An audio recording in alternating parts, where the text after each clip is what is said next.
ஒரு சூப்பரான evening snacks road கடை காளான். பேர் மட்டும்தாங்க ரோட்டு கடை காளான். ரோட்டில் வெறும் மாவு தான் இருக்கும். நம்ம இன்றைக்கி வீட்டிலையே சும்மா சூப்பராக டேஸ்ட்டாக செய்யலாம். நான் இன்றைக்கி 250 கிராம் முட்டைகோஸ், 250 கிராம் காளானை பொடிசாக கட் பண்ணி வாஷ் பண்ணி எடுத்துருக்கேன். 1 கப் மைதா, 1/4 cup cornflour, 1 table spoon Kashmiri மிளகாய்த்தூள், 1 டேபிள் ஸ்பூன் கரம் மசாலா, தேவையான அளவு உப்பு சேர்த்து நல்லா கலந்து வச்சுக்கோங்க. தண்ணி எதுவும் ஆட் பண்ண வேணாம். இப்போ ஒரு கடாயில் தாராளமாக ஆயில் ஆட் பண்ணிவிட்டு கலந்து வச்சுருக்க காளானை இதில் போட்டு நல்லா பொரிச்சு எடுத்துக்கோங்க. பொரிச்சு எடுத்துகிட்டு ஒரு பிளேட்டில் மாற்றிட்டு குட்டி குட்டி பீஸாக பிச்சு வச்சுக்கோங்க. பிச்சு வச்சுட்டு நம்ம இன்றைக்கி ஒரு கடாயில் 4 டேபிள் ஸ்பூன் காளான் ஃப்ரை பண்ண ஆயிலே ஆட் பண்ணிக்கலாம். 2 பெரிய சைஸ் வெங்காயத்தை பொடிசாக கட் பண்ணி இதில் நல்லா சேர்த்து வதக்கிக்கோங்க.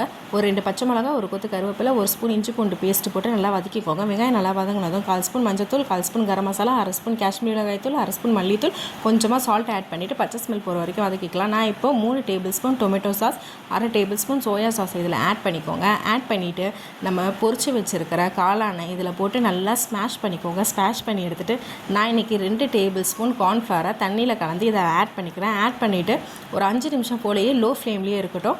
இப்போ நம்ம இறக்கிட்டு இது மேலே பொடிசாக கட் பண்ண வெங்காயம், கொத்தமல்லி, கொஞ்சம் கார்ன் சிப்ஸ் தூவி இறக்குனீங்கன்னா சூப்பரான ரோட்டு கடை காளான் ரெடி. கண்டிப்பாக இதில் நீங்கள் வீட்டில் ட்ரை பண்ணி பாருங்கள்.